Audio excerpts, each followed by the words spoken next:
We're right off of the St. Johns River, and I'm actually in someone's backyard. The Rutt family allowed us into their backyard, and I want to show you just how massive this is.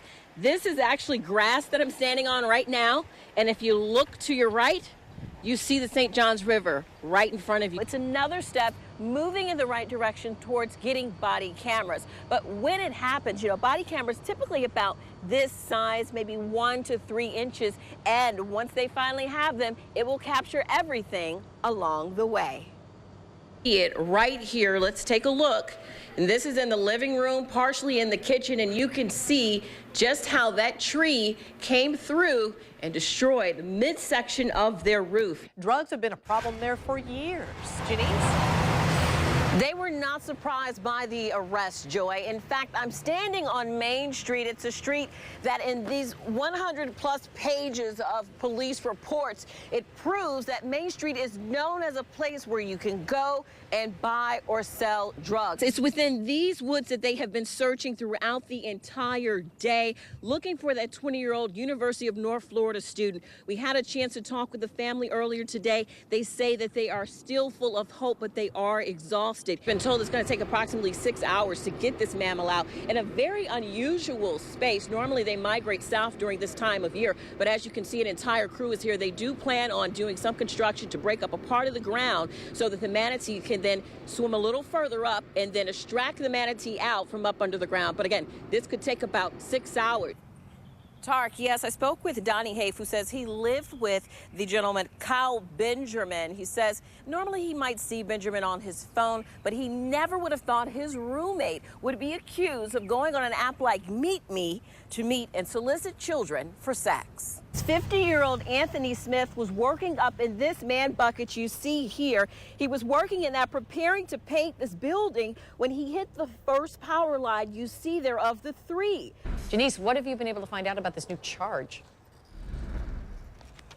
Mary, I've been able to find out a lot. First of all, I'll tell you, Brittany Jones and her attorney knew nothing about this new charge when they walked into the Duval County Courthouse today. This is the statute 847011, and it prohibits a certain acts, in fact, in connection with what's considered obscene material. This is in connection to the video that she posted online, the video that was recorded here inside of this courthouse. According to the St. Johns County Sheriff's Office, this is the home where that man was found with a gunshot wound. But one of the questions is, where is the gun? They have not been able to find the gun that would be connected with this particular incident. Tark, slightly, just a little bit. If you look over to my right, you'll see there is a little bit of a flow of people finally coming in, the arrivals coming in, but they have been delayed. In fact, they've been delayed so much, I want to show you right here on the board, whether it's an arrival or departure, you'll see in the yellow, every last one of them has been delayed.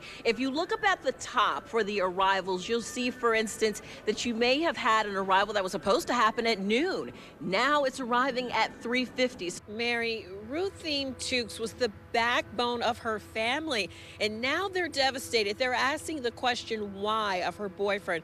Why would a man who said he loved her hurt her? And they found in that home 99 pots of marijuana plants.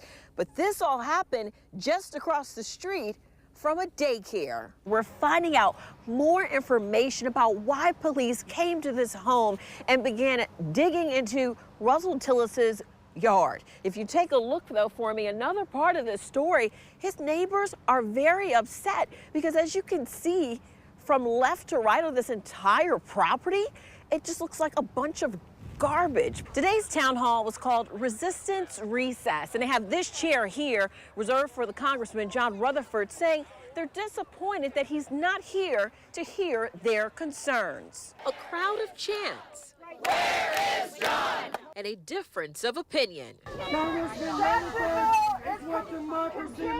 Weekend Collide PG-13 is a typical tale of what a man will do to save his girlfriend's life. Cute. That's about all you'll like about this movie. Right here, you see 2 hostages that just left, got out. This is when you see Nicholas Humphrey actually surrendering. He throws his gun to the ground, puts his hands up in the air. Eventually, he then gets on the ground, lays on the ground, and just a couple of moments after that, you're going to see SWAT come into the video. You see it right there. You see them coming in. They're going to walk into the door, and they're going to surround Nicholas Humphrey. They come in from every entrance possible. Spoke with the mother throughout the day while her son was held hostage, and then again after he was released. Jenese? When we first spoke with Tarsha Schumann earlier today, she was in a panic, wanting to know if her son was safe. He is a bank teller at Community First Credit Union. She was worried about him. She received a text message where he then said, "I am okay." That's all she knew. She still hadn't seen him yet. And then later in the day, we had heard from the Jacksonville Sheriff's Office that his name was mentioned as the gunman. That was a mistake. Patriots Day is rated R, just over 2 hours long, based on the true story of the Boston Marathon bombings. I personally left the theater in tears after seeing the courage of those that survived, those that protected the community, and those that died. In Glynn County, where we have learned from the Glynn County Police Department that a father was driving while drunk, his license was suspended, and he had his 2 children in the car. Today, I had an opportunity to listen to the 911 dispatch call that was made by his daughter, pleading for help, asking for police to find out where she was. For Jax starts now. New tonight, neighbors speak to News for Jax, describing the moment this West Side bank was robbed outside their front doors and how their lives won't be the same.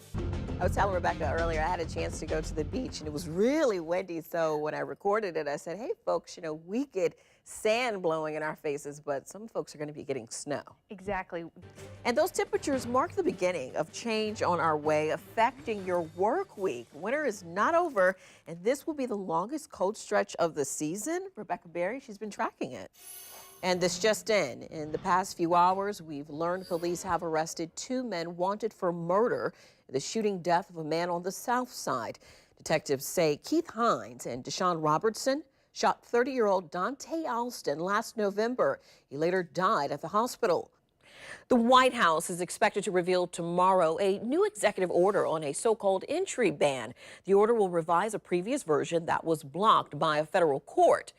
White House officials say the new order will address legal concerns raised by federal judges. We take a look back. On this day 2 years ago, this is what you could see right outside your window in Jacksonville. Certainly not the snow we're seeing up north, but still a rare sight for Florida. Well, it's Sunday night, and that means it's almost time for the Sunday Sports Zone. Brian Jackson has it all, including something very sweet called the Sweet 16. Yeah, that is. That neighbor lives just doors down from the bank where this all happened on the west side. He says he saw an unfamiliar car in the neighborhood, but he didn't call police. It turned out to belong to the robber. A local breaking news alert just into our newsroom. We have just learned in the past 15 minutes that 4 people, including a child, have died in a crash involving a semi-truck in Alachua County. But first, police are searching for a person who killed 62-year-old Deborah Lyles. She was found dead on Thursday in the carport of her Panama Park home.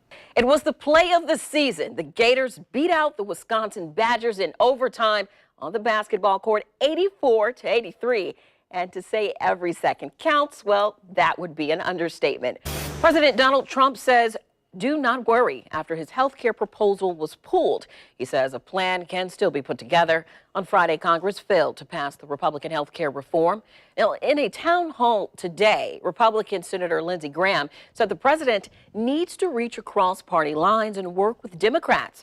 The president says he is working on the new bill. A consumer alert. Automaker Nissan is recalling more than 56,000 of its Murano SUVs due to a power steering problem that could start a fire. Happening right now, we are monitoring 3 wildfires in northeast Florida. Flames have been spotted in 3 different counties, Flagler, Putnam, and Nassau counties. West Mims wildfire is now 17% contained. Evacuation orders were lifted for Charlton County. The fire has scorched more than 150,000 acres. That is nearly 6 times the size of Disney World. In the Lackawanna neighborhood, police were called to Nolan Street this afternoon following reports of gunshots. They found a man in his 20s, shot multiple times. He was taken to the hospital and is now in serious condition. Here's a look at the next steps in the search for a new superintendent. On Monday, school board will hold a special meeting. That's when an interim superintendent will be named. After that, the search for a permanent replacement will begin. The search could take some time. When VD came to Duval County in 2012, it was an almost year-long process. If you're headed to Atlanta this work week, you're in luck. Traffic on Interstate 85 is now back to normal. After 6 weeks of heavy commutes caused by the fire and collapse of the I-85 bridge, all lanes are reopened. The first day of spring is in less than 30 minutes, and that means warmer temperatures, we hope. Mark is standing by with a look at your first taste of the new season. Mark. Now, taking a look at some of the scene, and this is an aerial view. You can see the bus with the man inside. This is where the standoff happened for 4 hours. There's a SWAT van pulling up behind it.